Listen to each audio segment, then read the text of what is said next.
같이 기도하고 말씀을 생각하십니다. 하나님 아버지, 저희들이 이 주일 오후에 하나님의 말씀 앞에 앉아사오니 살아계신 주님, 믿음 적고 연약한 저희들을 긍휼히 여겨주시고 오늘도 우리 가운데 계시고 살아 역사하시는 하나님, 창조자, 섭리자, 구주 하나님, 우리 가운데 영원히 내주하시며 떠나지 않으시겠다고 약속하신 성령님, 주님, 두세 사람이 내 이름으로 모인 곳에 함께 계시겠다고 약속하신 주님, 주께서 친히 말씀하여 주시고 부족한 종이 하나님의 말씀 주께서 영감으로 성령의 감동으로 기록하신 신구약 성경 말씀의 한 부분을 주님 조금 해석하며 그 뜻을 증거하고 거기에 담긴 교훈을 증거할 수 있도록 하여 주옵소서. 지혜와 능력을 주옵소서.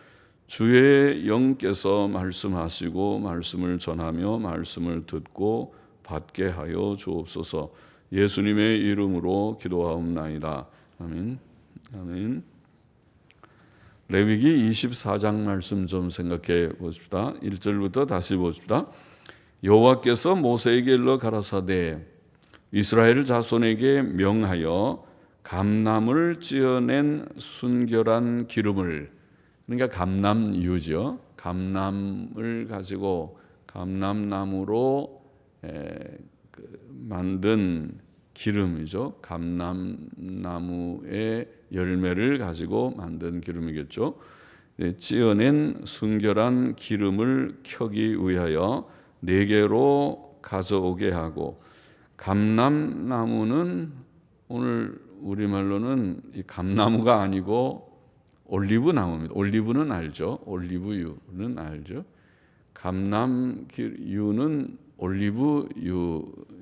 그러면 올리브 나무의 기름이니까 올리브 열매도 아시겠죠? 그래서 감람을 찌어낸 순결한 기름, 감람유를 켜기 위하여 네개로 가져오고, 켠다는 말은 불을 켠다는 말입니다. 그래서 감람유를 가지고 성소 안에 세 개의 거룩한 기구가 있지 않습니까? 제일 중앙에는 성소는, 지성소는 속에 법궤가 있는 곳이고 법궤 앞에 문이 있는데 휘장으로 천으로 만든 문이 있고, 그 앞에가 이제 성소고, 성소를 나가면은 성전 뜰이, 성막 뜰이 있고, 나중에 성전 때는 성전 뜰이지만 성막 뜰이 있고, 그것이 방향은 동쪽 방향입니다. 동쪽으로. 지금은 이제 우리는 남쪽 방향으로 예배당이 이렇게 만들어져 있지만은 뭐 땅이 그렇게 생겨서 동쪽은 저쪽쯤이겠죠. 저쪽 방향에 그 성전이, 성막이 그렇게 세워지고 나중에 성전도 그렇게 세워졌을 것입니다. 그래서 이게 그 앞에, 지성소 바로 앞에 있는 것이 향단이라고 하는 분향단이고, 그 다음에 아마 오른쪽이 등대인가 왼쪽이 등대인가, 그것은 저도 금방 자꾸 봐도 자꾸 혼동이 되는데 아마 어디 써놓은 거 있으겠어요. 오른쪽이 떡상이네요.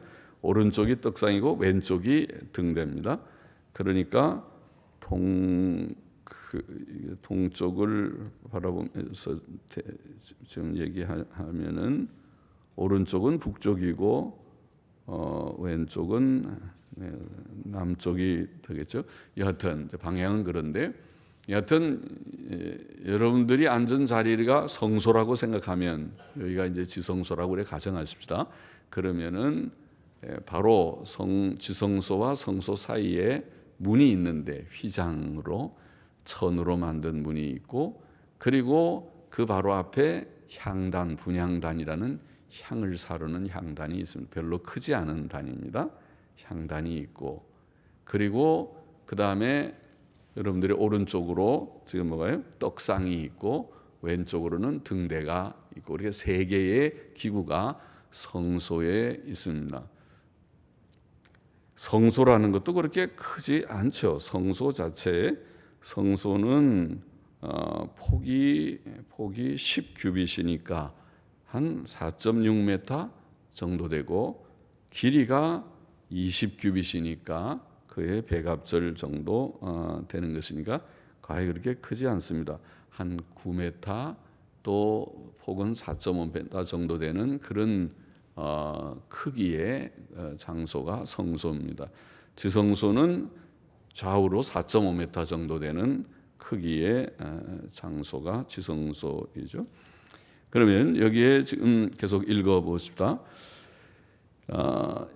이게 세 개의 기구 중에서 등대에 그 불을 켜기 위해서 사용하는 기름이 감람유 올리브 기름입니다. 올리브유를 가지고 계속 등불을 켜라는 것이죠. 기름을 켜기 위하여 내게로 가져오게 하고 끊이지 말고 등잔불을 켤지며, 아론은 회막 안 증거궤 장 밖에, 금방 설명했죠. 회막 안에 증거궤는 지성소라고 하는 곳에 있는 것이고, 그 증거궤 장이라는 것은 휘장입니다. 문을 말하는 것입니다. 천으로 만든 문이라고 제가 말한 장 밖에서 저녁부터 아침까지 여호와 앞에 항상 등잔불을 정리할지니, 장 밖에 지금 세 개의 기구가 있다고 하지 않았습니까? 중간에 향단, 그 다음에 오른쪽에 떡상, 왼쪽에는 등대가 있는데, 거기에 등대에 불을 항상 켜라는 것이죠. 그러면은 성소가 등대에 불을 켜면 밝겠죠. 지금 우리가 형광등, 이런 형광등이나 또 이런 등을 켠 것과 같이 등대에 불이 없으면은 캄캄하게 어둡겠죠. 왜냐하면 성막이나 성전은 다 막혀 있는 것이잖아요. 창문이 없습니다. 다 막혀 있고, 성막 같은 데도 다 막혀 있고, 위에도 덮개를 여러 겹을 덮어서 불을 안 켜면 캄캄할 것입니다. 그러니까 등대를 반드시 켜야 속에 성소가 밝아지겠죠. 그렇게 하라, 그렇게 했습니다. 그가 여호와 앞에 순결한 등대 위에 등잔들을 끊이지 않고 정리할지니라. 자, 등대를 본문에는 순결한 등대, 거룩하고 깨끗한 등대라는 말이죠. 거기에 쓰일 감람유도 순결한 기름이라고 불렀습니다. 등대를 관리할 자는 제사장, 특별히 아론이라고 여기에 언급하고 있습니다. 아론은 회막 안에 증거궤가 있는 지성소의 휘장 밖에서 저녁부터 아침까지 여호와 앞에 항상 끊이지 않고 등불이 켜 있도록 해야 하였습니다. 그래서 등불이 꺼지면은 그 의무를 다하지 못하니까 항상 불을 켜놓고, 기름이 떨어질 듯하면 가서 또 감람유를 더 부어서 기름이 항상 넉넉하게 있게 하고 해야 될 것입니다. 성막의 등대는 1차적으로 예수 그리스도를 상징했습니다.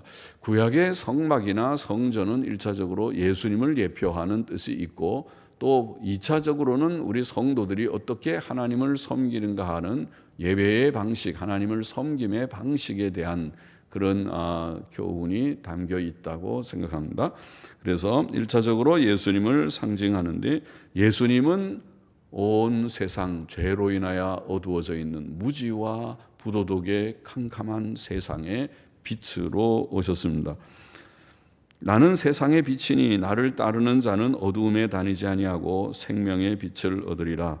요한복음 8장 12절 말씀에 주님께서 친히 빛이라고 말씀하셨을 뿐만 아니라, 사도 요한은 주님에 대해서 증거하면서 요한복음 1장에 말하기를 1장 9절에 보면 참 빛 곧 세상에 와서 각 사람에게 비치는 빛이 있었나니, 그렇게 예수님을 참 빛이라고 그렇게 증거했죠. 그래서 예수님은 빛이십니다. 성경에서 빛은 지식과 의, 그리고 기쁨과 행복을 상징하는 말입니다. 무지는 어두움입니다. 그렇죠. 일반 사회에서도 그렇게 많이 말하죠. 그래서 지식이, 새로운 깨달음이 생긴 것을 계몽주의라고 역사에서는 말하죠. 계몽주의라는 말은 빛이 생겼다는 것입니다. 영어로는 enlightenment라고 말하죠. 그래서 빛이 캄캄한 어둠에서 이성의 빛을 발견했다는 그런 뜻에서 계몽주의라는 말을 쓰죠. 지식이라는 의미가 있고 또 죄는 어두움입니다. 그래서 의가 빛입니다. 어두운 죄악된 세상에 이것이 옳은 길이다. 의의 빛입니다. 그리고 또 슬픔과 근심 걱정은 어두움입니다. 그런데 기쁨과 행복이 있는 것이 빛이라고 말할 수 있습니다. 그래서 우리에게는 정말 빛이 좋은 것이죠. 빛은 좋은 것입니다. 그것은 지식이고 의이고 도덕성이고 그리고 기쁨과 행복이니까 지식은 좋은, 빛은 좋은 것입니다. 예수님은 우리에게 빛으로 오셨습니다. 참된 지식을 주시고 의가 없는 우리에게 의를 이루어 주셨고 그리고 우리에게 참 기쁨과 평안과 행복을 안겨다 주셨습니다. 수고하고 무거운 짐진 자들아 다 내게로 오라 내가 너희를 쉬게 하리라. 우리에게 평안을 주셨고 또 우리에게 기뻐할 수 없는 우리들에게 예수님 때문에 의 때문에 천국 때문에 소망 가운데서 기뻐할 수 있도록 그렇잖아요. 우리 예수 믿는 사람들은 돈이 많아서 기뻐하는 게 아니고 몸이 건강하다고 기뻐하는 것도 아니에요. 건강하면 기뻐할 수 있지. 아픈 것보다는 낫죠. 돈 없는 것보다는 있는 것이 낫지만은 그러나 예수 믿는 사람은 돈이 떨어져도 기뻐할 수 있는 이유가 있고 몸이 아파서 죽을 것 같아도 지금 죽어가면서도 기뻐할 수 있는 까닭은 예수님 때문에 하나님 때문에 천국 때문에 그렇습니다. 죽어도 천국 가니까 기쁜 것이죠. 살아서 있는 것이 꼭 좋은 것이 아니고 죽어 지옥 가면 큰일 나지만은 죽어서 천국 가니까 기쁜 것이 예수 믿는 사람들이죠.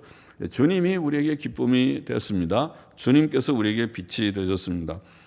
등대는 성령을 상징하는 뜻도 있어 보입니다. 요한계시록 4장 5절에 보면 보좌로부터 번개와 음성과 내성이 나고 보좌 앞에 하늘에 있는 그 성전의 광경이라고 할지 하늘 성소의 광경을 묘사하기를 보좌 앞에 7 등불을 켠 것이 있으니 지상에 있는 성막의 등불하고 비슷하잖아요. 7 등불. 지상에도 등대가 7개거든요.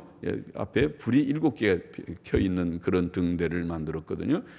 가운데 하나 있고 옆에 3개씩 이렇게 등대 중간에 있으면 이렇게 2개, 3개 이렇게 연결이 돼가지고 올라오면 다 여기 3개, 여기 3개, 가운데 하나니까 7개죠. 그것이 출애굽기에 나와 있는 등대의 구조거든요. 그래서 7 등불을 켠 것이 있으니 계시록의 것은 등대를 가리키는 말씀하고 같은데 그 등대를 설명하기를 이는 하나님의 7 영이라 그랬어요. 7 영이라 영은 성령이시잖아요. 하나님 물론 영이시지만은 7 영이라 성령님을 가르쳐서 7 영. 7이라는 것은 성경에서 완전한 수를 가르쳤다고 이해합니다. 그래서 7 영, 완전한 영이시죠. 하나님의 성령은 하나님은 완전하신 영이시고 성령은 완전하셔서 온 천하에 역사하시고 계세요. 지금 우리가 신약 시대는 실감하죠. 하나님의 영이 우리 가운데 오셔서 우리의 속에 내주하시는데 충만하게, 제 속에도 충만하게 하나님이 감히 우리 속에 이 누추하고 부족한 제 속에 계시다니 너무 놀랍고 감사한 사실이로다. 내가 실감이 안 나는, 깨달아지지 않는, 느껴지지 않는 그런 실감이 안 나는 거지만은 너무 감사한 일이다. 그런데 놀랍게 제게만 있지 않고 여러분 각자에게 다 계시다니. 우리 한국 교회만 있는 것이 아니라 온 세계 교회에 성령께서 계시다니 진짜 성령님은 충만하신 영, 완전하신 영이시로구나 깨닫게 되죠. 성령님께서 우리 가운데 계시는 7 영으로 묘사되었습니다. 성령께서는 온 땅에 두루 다니시는 7 영, 완전한 영이라고 요한계시록 5장 6절에도 증거되었습니다. 그러면은 등대는 성령을 가리키는 그런 의미도 있다. 그렇게 보입니다. 예수 그리스도와 성령께서는 깊은 의미에서 일체이십니다. 삼위일체의 신비를 우리는 믿습니다. 또 성령께서는 우리에게 기쁨을 주시는 영이 분명하니까 빛이시라. 우리에게 참된 빛을 비추어 주셔서 우리의 심령을 밝히시고 진리를 깨닫게도 하시고 또 우리에게 의를 인쳐줘서 의롭게 살아. 이젠 죄짓지 말고 죄 지으면 안 돼. 성령을 쫓아 삶으로 육체의 소욕을 극복해라. 이것이 성화의 길이다. 성화의 비결이다. 감사하죠. 우리의 육신의 소욕은 죄성이 있기 때문에 죄로 당겨가요. 항상 교만하고 미워하고 또 모든 욕심, 세상의 세속의 욕심, 육체의 욕심들 것들을 향해서 가기가 쉬운 그것이 우리의 죄성이에요. 이것은 죽을 때까지 우리가 갖고 가고 싸워야 될 죄성이라고 보이는데, 그러나 성령님이 우리 가운데 계셔서 안 돼. 그건 안 되는 거야. 그건 옳지 않은 거야. 그렇게 하면 안 돼. 너가 그건 망하는 거야. 너가 실패하는 거야. 그러지 말고 잘해. 주께서 우리에게 감동하시고 교훈하시고 책망하시고 위로하시고, 또 코가 빠져가지고 또 이제 나는 부족하고 나는 죽으면 된다고 너무 코가 빠지는 것 같으면 코 빠지지 마. 힘내고 그런 거 갖고 코 빠지면 어떻게 힘내고 잘해봐. 내가 도와줄게. 그리고 주님이 우리를 위로 격려하시기도 하시고, 또 그러지 않고 교만해갖고 잘못하면 너 그렇게 교만할 거야 하고 우리의 야단을 치듯이 책망도 하시고, 성령님께서 우리를 도우셔서 성화를 이루시는 영이십니다. 그런데 그 중에 하나가 기쁨을 주셔서 우리가 잘 아는 성령의 9가지 열매, 갈라디아 5장 22절 23절에 나오는 말씀의 두 번째가 기쁨이잖아요.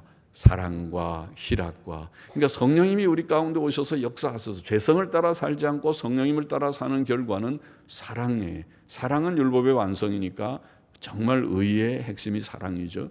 정말 율법대로 사는 의로운 자는 사랑의 인격이 된다. 정말 좋은 거죠. 그런데 그거 이어서 두 번째가 희락이라고 그랬으니까 성령님이 우리 속에 역사하신 결과 기쁨이 넘치다는 거예요. 그래서 예수님 잘 믿는 사람은 뭐라고 그랬어요? 기쁨이 좀 있는 사람이에요. 우리가 기쁨이 없으면은 예수님을 잘 못 믿는 거예요. 믿기는 믿지만은 늘 예수님 믿는 믿음보다 세상이 더 강해가지고 기뻐하려다가도 기뻐할 게 뭐가 있냐? 너 몸도 그렇게 매일 아프면서 기뻐할 게 뭐가 있냐? 돈이 너 얼마나 있긴 있느냐? 아이고 돈 뭐 얼마도 없으면서 곧 떨어질 것 같다. 그리고 기쁨을 다 뺏어가 버리잖아요. 그러나 성령님께서 우리 속에 역사하심으로써 그런 모든 환경적인 외적인 조건을 다 초월해서 주님 앞에서 기뻐할 수 있게 하신다는 말이죠. 은혜죠. 그래서 성령님은 빛으로 우리 가운데 역사하시는 것이 맞습니다. 또 등대는 하나님의 말씀을 상징하는 뜻도 있겠죠. 하나님의 말씀은 우리의 빛이요 등불이고 우리의 기쁨이기 때문입니다. 성경은 하나님의 뜻을 알게 하는 빛이요 우리의 기쁨입니다. 시편 119편의 말씀을 잘 아시겠죠. 거기에 보면은 주의 말씀은 내 발의 등불이요 등이요 내 길의 빛이니이다. 그렇게 말했죠. 하나님의 말씀이 우리에게 등이 돼서 지식을 주는 거죠. 잘 이 길로 가라. 이게 바른 길, 정로다, 정통이다. 이것이 이 길로 가지 않는 것은 그것은 올바른 길이 아니고 그건 탈선이다. 이탈돼 나가는 것이다. 오류다. 이설이다. 더 심각하게 나가면 이단이다. 그렇게 가면 그렇게 가지 말고 하나님의 바른 말씀에 정로로 가라. 길에 내 발의 등이요 내 길의 빛이다. 또 주의 법이 나의 즐거움이 되지 아니하였다면 내가 내 고난 중에 멸망하였으리이다. 92절에는 119편 92절에는 주의 말씀이 즐거움이 돼서 고난을 잘 극복했다고 합니다. 사람이 고난을 극복하기가 어렵지만은 그러나 하나님의 말씀이 힘이 됐다. 그러니까 성경 많이 보라고 하는 거죠. 성경을 많이 읽으면은 119편 우리가 강해하면서 그랬죠. 119편의 말을 보면은 많은 고난, 원수도 있고 고난이 많았지만은 이 시편 저자의 승리의 비결은 다른 것이 아니라 늘 기도하고 성경 읽는 거였어요. 아침 일찍이 밤늦게 성경 읽고 기도. 지금 고난이 왔는데 성경책만 들고 있으면 어떻게 해요? 그렇게 옆에서는 말할지 모르지만 모르는 소리라는 거죠. 고난이 있을수록 성경 읽고 기도해야 내가 내면적으로 힘을 얻고 또 하나님께 부르짖어 기도해야 하나님의 도우심을 얻고 체험하게 될 것이니까 승리하는 거죠. 시편 저자가 승리하는 거고 우리에게 교훈을 주는 것입니다. 우리도 그렇게 따라하라는 것입니다. 본받아야 되잖아요. 좋은 거는 본받고 나쁜 건 안 본받아야 되는 거죠. 성경에는 좋은 사람, 나쁜 사람 많이 나와요. 우리 주위에도 좋은 사람, 나쁜 사람이 있어요. 나쁜 것은 본받으면 안 돼요. 저 사람이랑 같이 안 할 거야. 같이 하면 나쁜 것만 자꾸 배우고 나쁜 말, 나쁜 행동, 매일 불평, 원망하고 부정적이고 불신앙적인 것 많아. 저 배울 것이 없어. 가까이 안 하는 게 좋겠어. 그러나 어떤 사람은 가까이 하면 배울 게 많아서 봐, 예수는 저렇게 믿는 거야. 저분은 예수 믿는 사람의 귀감이 돼. 본이 돼. 그렇게 할 수 있는 거죠. 그러니까 성경을 우리가 많이 읽게 되면 본을 우리가 따라갈 수 있죠. 어떻게 본? 고난 중에 말씀의 즐거움을 찾아야 되고, 주의 말씀의 맛이 내게 어찌 그리 단지요. 내 입에 꿀보다 더하니이다. 103절에 하나님의 말씀의 맛이 달아서 성경 읽으니까 그것이 꿀보다 더 달으니까 기분이 좋은 거잖아요. 사람이 단 거를 왜 먹습니까? 기분 좋아지라고 먹는 거잖아요. 쓴 거는 먹으면 기분이 나빠지는 거지만은 단 거를 먹으면 기분이 좋아져요. 나이가 좀 들면은 기분 좋은 일이 없으니까 그래서 단 거를 좀 찾는 것 같죠. 나이 든 사람들은 사탕이라도 좀 먹고 그러면 조금 기분이 반듯하게 좋아지잖아요. 단 거는 기분이 좋아지는 거거든요. 그런데 성경 말씀이 단 거니까 성경을 읽으면 기분이 좋아지게 되죠. 하나님의 말씀이 기쁨을 준다는 것입니다. 그러니까 빛입니다. 어둠이 아니고 빛이라. 성경만이 읽어야 좋습니다. 5절 보십시다. 너는 고운 가루를 취하여 떡 12를 굽되 매 덩이를 에바 10분의 2로 하여, 이제 떡상을 설명하는 것입니다. 떡을 12개 차려 놓는 것이 떡상이었습니다. 근데 매 덩이를 에바 10분의 2, 에바 10분의 2, 에바는 22리터니까 에바 10분의 2라고 하면은 4.4리터. 그것도 꽤 크죠. 보통 우리가 요새는 페트병들을 많이 하니까 조그만 페트병은 500cc고, 그 다음에 큰 병은 2리터인가 그렇지 않습니까? 2리터쯤 되죠. 그러니까 큰 병 2개 정도면 4.4리터 하면 그보다 많으니까 밀가루를 그 큰 병 2개를 해가지고 떡 1개를 만든다면 빵이 꽤 클 것 같은데요. 빵을 꽤 큰 그런 빵을 몇 개요? 12개를 만들라는 것입니다. 12개의 빵을 만들어 가지고 그 빵을 이제 떡상에다 놓는 것입니다. 그래서 여기 보면 여호와 앞 순결한 상 위에, 떡상도 순결한 상, 거룩한 상인데 두 줄로 한 줄에 6씩 진설하고, 두 줄로 한 줄에 6씩, 우리말이나 영어 성경도 마찬가지로 two rows, row는 줄이죠. 두 줄로 6개씩을 놓으라고 그러니까 그러면은 떡상에다가 이렇게 하나, 둘, 셋, 넷, 다섯, 여섯, 또 두 줄 하나, 둘, 셋, 넷, 다섯, 여섯, 이렇게 떡상에다가 12개를 쭉 놓으라, 두 줄로 놓으란 말인가, 이렇게 생각되기도 하죠. 그런데 실제로 아까 말한 대로 4.4리터의 빵은 꽤 큰데 그것을 12개를 이렇게 늘어놓으면은 떡상이 꽤 커야 되겠죠. 꽤 커야 되는데 실제로 떡상의 크기라는 것은 출애굽기에 보면 90cm, 45cm입니다. 90cm 해봐야 뺨으로, 이 뺨으로 4뼘 반밖에 안 되거든요. 4뼘 반, 그 다음에 45cm면 2뼘 조금 더 되는 그런 정도의 떡상에다가 저게 널려 놓으면은 그게 가능할까? 우리 성경학자들은 그것은 가능해 보이지 않는다. 그렇게 이제 생각을 하고, 그래서 우리가 설명하기를, 우리가 성경사전이나 또 우리가 주석에 설명을 보면은, 또 히브리 사람들의 전통적인 지금 그 전통을 이어받는 유대교의 전통을 참고하면은 이렇게 늘어놓는 두 줄이 아니라 6개씩 쌓아놨다. 파일이라고, 파일링, 쌓아놓는 걸 파일이라고 하죠. 두 줄이란 말이 이렇게 두 줄입니다. 이렇게 두 줄을 6개씩 놓는 것이 아니라 두 줄로 쌓아놓으니까 6개씩 쌓아놓으면은 두 줄이 되죠. 그렇게 두 줄로 6개씩 쌓았다. 그런 견해가, 그것이 이제 일반적으로 생각하는 그런 견해입니다. 그래서 떡상에 12개의 떡을 그렇게 준비하게 합니다. 너는 또 정결한 유향을 그 매 줄 위에 두어, 그러니까 두 줄로 쌓아놓으면 매 줄 위에 보면은 이제 맨 위에는 유향, 향이는 유향을 위에다 두면 나중에 이제 그 유향을 가지고 하나님께 기념물로 화제를 삼을 것이라, 이렇게 되어 있습니다. 매일 항상 매 안식일에 이 떡을 여호와 앞에 진설할지니, 안식일마다 바꾸는 것입니다. 안식일마다 떡 12개를 바꿔서 오래된 떡은 이제 제사장들이 성소에서 먹게 되고, 그 다음에 또 새 떡을 만들어서 거기다가 또 진설하고 하는 것을, 진설한다는 말은 그것을 이렇게 떡을 놓는다 그런 말입니다. 떡을 거기다 놓게 되는 것입니다. 이는 이스라엘 자손을 위한 것이요 영원한 언약이니라. 이 떡은 아론과 그 자손에게 돌리고 그들은 그것을 거룩한 곳에서 먹을지니 이는 여호와의 화제 중 그에게 돌리는 것으로서 지극히 거룩함이니라. 이는 영원한 규례니라. 떡상에 차려진 떡은 역시 예수 그리스도를 상징합니다. 예수께서는 인류를 위한 생명의 떡이십니다. 요한복음 6장 48절에 보면 주님은 내가 곧 생명의 떡이로다. 내가 떡이다. 그렇게 말씀하셨습니다.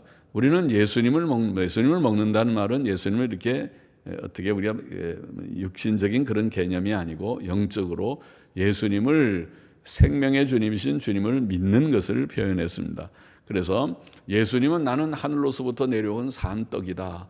내가 내 몸을 너희를 위하여 준다고 말했습니다. 그것은 주님의 십자가의 희생을 가리켰고 주님께서 십자가에 죽으신 그 죽음을 기념하는 것이 성찬 예식이죠. 그래서 성찬의 떡을 우리가 들면서 주님의 몸이다. 이것은 주님의 몸이라고 생각했어요. 이거는 빵이지만은 주님의 몸과 상징적으로 성례적으로 일치시켜서 이것은 빵이지만은 주님의 몸이라고 생각하며 먹는 것입니다. 그와 같이 이것은 주님의 십자가의 고난을, 그 속죄의 그런 도를 깨닫고 그것을 내가 마음으로 믿고 받아들이는 것을 말합니다. 속죄 신앙을 말하는 것입니다. 예수 그리스도의 대속을 깨닫는 그 지식을 가지고 주님을 내가 믿고 주여 내 속에 오시옵소서. 주의 속죄의 그 의의가 내게 인쳐져서 나의 추하고 더러운 죄를 씻으시고 나를 의롭다고 하시옵소서 하신 줄을 믿습니다. 그렇게 고백하면서 인정하면서 성찬을 우리가 받는 것과 같이 이것은 주님을 믿는 속죄의 믿음을 가르쳤습니다. 또 그 떡은, 떡상에 있는 이 떡은 예수 그리스도를 대표하는 것이 첫째지만은 그 떡은 성경을 상징하는 뜻도 있습니다. 성경은 우리의 영의 양식이라는 것을 우리가 늘 말하고 있죠. 마태복음 4장 4절에 주님은 사람이 떡으로만 살 것이 아니요 하나님의 입으로 나오는 모든 말씀으로 살 것이라. 말씀이 떡이다 그렇게 비유했어요. 그러니까 떡은 육신의 양식이죠. 떡을 먹지 않으면, 밥을 먹지 않으면 힘이 안 납니다. 장사라도 먹어야 힘을 냅니다. 그와 같이 영의 양식인 성경 말씀 읽지 않으면 영적인 활기를 얻지 못합니다. 영적으로 힘을 얻지 못합니다. 믿음이 없습니다.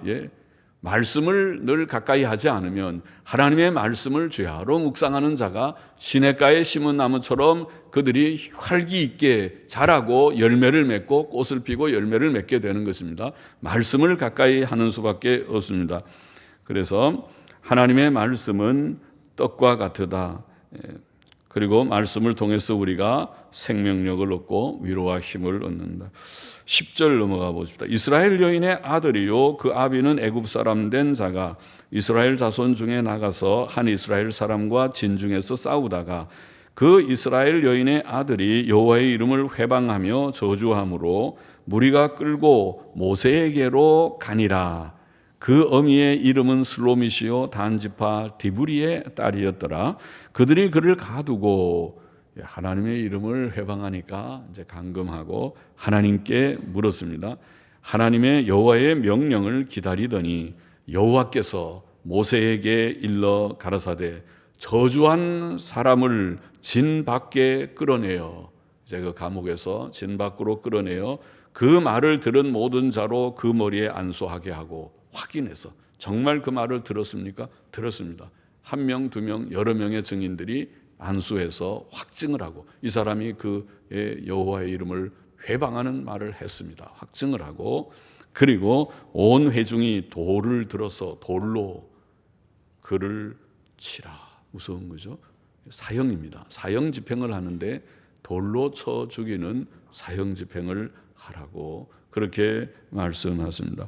너는 이스라엘 자손에게 고하여 이르라. 계속 말씀하시기를 누구든지 자기 하나님을 저주하면 죄를 당할 것이요.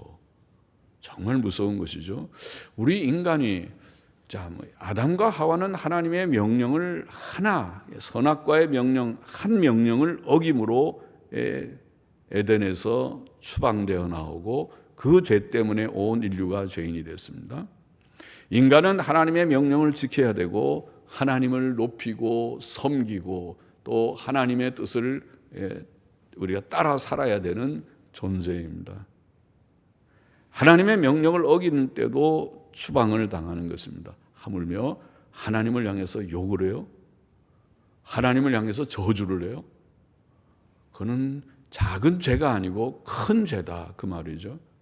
인간이 가장 기본적인 인간의 도리가 하나님을 경외하는, 하나님을 두려워하고 하나님을 인정하고 하나님을 섬기고 높이는, 하나님이 인간을 만드신 창조의 목적을 하나님의 영광을 위하여 하나님을 찬송하기 위하여라고 이사야 43장의 7절인가 또 그게 몇 절에 증거하셨죠. 그 말씀과 같이 하나님을 높이는 것은 기본적인 의무라는 것입니다. 그러니 그와 반대로 하나님을 경외하고 높이는 것이 아니라 하나님을 저주해요. 하나님이 있기는 어디 있느냐 하나님하고 욕하고 하나님을 회방하고 비방해요. 그것은 작은 죄가 아니고 큰 죄라는 것이죠. 만일 어떤 사람이 하나님의 말씀인 성경을 집어던지면서 이런 성경 갖다가 버려, 쓰레기통에 버려, 불태워 버려 하고 던지면 그 죄는 이런 회방하는 죄만큼 큰 죄일 것입니다. 그렇죠? 얼마나 두려운 죄인지 큰 죄일 것입니다. 우리가 하나님의 말씀 앞에 두려워 떨고 그 말씀을 잘 듣고 따르려고 하지는 못할지언정 하나님 앞에 회방하고 저주하고 욕을 한다. 참으로 두려운 죄가 아닐 수 없습니다. 그래서 누구든지 자기 하나님을 저주하면 죄를 당할 것이요 여호와의 이름을 회방하면 그를 반드시 죽일지니 온 회중이 돌로 그를 칠 것이라. 외국인이든지 본토인이든지 여호와의 이름을 회방하면 그를 죽일지니라. 이렇게 한 굉장히 모범적인 한 경우, 한 예를 보이신 것과 같죠. 그래서 모든 사람들이 하나님을 두려워하는 것이 어떠한 것인지를 가르쳐주는 뜻이 있었다고 봅니다. 17절 계속 보십시다. 사람을 쳐 죽인 자는 반드시 죽일 것이요 짐승을 쳐 죽인 자는 짐승으로 짐승을 갚을 것이며 사람이 만일 그 이웃을 상하였으면 그 행한 대로 그에게 행할 것이니. 자, 사람을 쳐 죽여도 사형으로 다스리라. 반드시 죽이라. 사람을 우리가 쳐 죽이는 것도 보통 큰 악이 아니죠. 짐승을 쳐 죽인 자는 짐승을 짐승으로 갚아라. 짐승을 한 마리 죽였으면 죽인 사람이 똑같은 짐승을 그 주인에게 갚아줘야 된다. 그렇게 말씀했어요. 우리가 하나님을 향해서 저주하고 회방, 욕하는 것은 하나님을 죽이는 것 같이 악한 일이죠. 만일 하나님이 사람처럼 육체를 가진 자라면 그 자는 하나님을 칼로 찔러 죽였을 것입니다. 그렇잖아요. 하나님이 안 보이니까 죽이지는 못하지만 욕합니다. 하나님은 망하라고 회방하고 저주하고 욕을 했습니다. 하나님을 죽인 것과 같은 것이죠. 사형으로 다스려야 된다고 말씀하는 바로 직후에 사람을 죽이는 얘기를 말씀한 것은 그런 연관을 가지고 하신 것이라고 보입니다. 파상은 파상으로, 눈은 눈으로, 이는 잎으로, 이로 갚을지니라. 공의의 보응을 말씀했죠. 때려서 상처를 내면 상대방에게 똑같이 상처를 내고, 또 눈을 상하게 하면 상대의 눈을 상하게 하고, 이를 하나 부러뜨리면 상대의 이를 부러뜨리라. 이런 공의의 법을 보이심으로써 어떻게 우리가 상대를 바르게 잘 대해야 될지, 선하게 대하고 악하게 대하지 말아야 될지를 가르쳤습니다. 율법으로 분명히 공의를 가르치고 계신 것입니다. 남에게 손상을 입힌 대로 그에게 그렇게 할 것이며 짐승을 죽인 자는 그것을 물어줄 것이요 사람을 죽인 자는 죽일지니 외국인에게든지 본토인에게든지 그 법을 동일히 할 것은 나는 여호와 나는 너희 하나님 여호와임이니라. 모세가 이스라엘 자손에게 고하니, 자, 이것을 하나님께 다 받아서 이스라엘 백성에게 고하니 그들이 저주한 자를 짐 밖에 끌어내어. 지금 문맥은 여호와의 이름을 저주한 자에 대한 사건을 어떻게 처리할 것인가 하는 문맥입니다. 그래서 그 사건에 대해서 하나님께서 지금 말씀하시면서 사람을 죽인 자는 사형하라는 말씀도 덧붙여 하신 것뿐입니다. 그러니까 문맥은 그런데, 그래서 그 저주한 자를 짐 밖에 끌어내어 하나님이 명하신 대로 돌을 들어서 저를 쳐서 죽이게 되었다는 것입니다. 이스라엘 자손이 여호와께서 모세에게 명하신 대로 하였더라고 기록되어 있습니다. 오늘 여기 레위기 24장의 내용에서 몇 가지 내용이 물론 거기에 나와 있습니다. 첫째, 등대에 대해서 말씀했습니다. 우리는 예수 그리스도, 예수님이 등대고 성경 말씀이 등불이고 성령님이 등불과 같으다, 그런 말씀을 우리가 해석했습니다. 우리는 예수님과 성경 말씀과 또 성령의 감동을 늘 사모하고 또 붙들고 살아가야 하겠습니다. 예수님은 참 빛으로 오셨습니다. 주님만 우리가 의지하고 주님이 주시는 참 지식과 의, 그리고 기쁨과 생명을 우리가 누리고 있습니다. 풍성하게 누려야 되고, 또 성경 말씀이 우리에게 참 빛인 줄 알고 성경 말씀 늘 가까이 하고, 그리고 성령님의 감동을 늘 사모하고 살아나가야 되겠습니다. 빛이시라고 했습니다. 예수님이 우리의 빛이요, 성경이 빛이요, 또 성령님이 우리의 빛이시다. 빛은 뭐라고 그랬습니까? 지식과 의와 기쁨과 행복이 빛을 상징하는 것이라고 해석했습니다. 둘째로 떡상에 대해서도 우리가 여기 읽었습니다. 떡상도 예수님과 성경 말씀을 상징하는 것이라고 해석했습니다.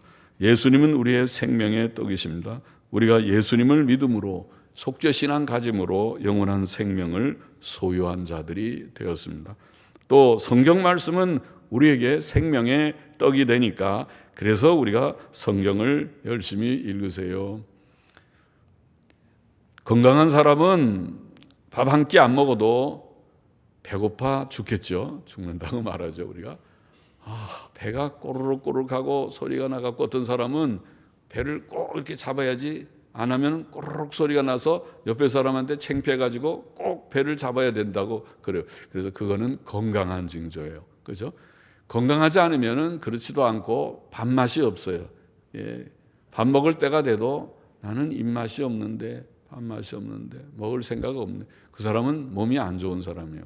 그러나 정상적으로 건강한 사람은 때가 되면은 뭐가 먹고 싶어서, 때 재기 전에도 벌써 뭐가 시장기가 나서 간식을 좀 먹어야 되는데, 그렇게 하면 되게 건강하죠. 그러나 조심해야죠. 너무 잘못하면 당뇨 걸리고 할 수 있으니까. 그러나 여튼 건강한 그런 모습이라고 생각되죠. 그처럼 영적으로도 하나님의 말씀을 가까이 하십시오. 세 끼 밥을 먹듯이, 세 끼를 꼭 먹어야 늘 생활할 수 있듯이, 영적으로 성경을 내가 하루에 30분 이상, 하루에 또 시간이 많은 사람은 1시간 이상 성경을 읽지 않으면 나는 하루에 바로 살지 못했다, 이렇게 생각할 정도로 성경을 사모하면서 가까이 하는 모두들이 되어야 하겠습니다. 그리고 셋째로 오늘 여기서 하나님을 저주하는 죄가 작은 것이 아니다. 우리의 생은 절대로 그렇게 되지 않기를 원합니다. 우리는 하나님께서 의도하신 대로 우리 하나님을 경외하고 두려워하고 하나님을 찬송하고 높이고 우리 하나님을 내가 가장 사랑하기를 원합니다. 아까 부른 찬송어처럼 주 예수의 보다 귀한 것이 내게는 없습니다. 진심으로 참으로 마음에 그런 고백을 하면서 주님을 사랑하고 주님을 섬기며 따라가는 우리가 되기를 원합니다. 기도하십시다.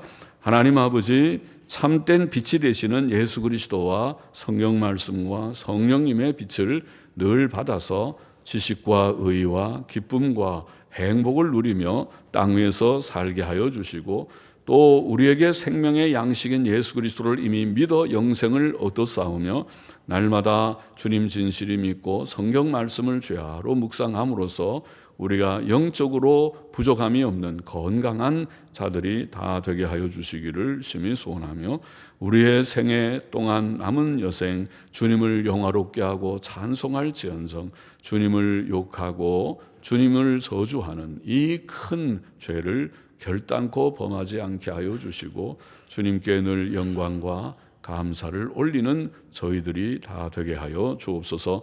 예수님의 이름으로 감사하며 기도합나이다. 아멘.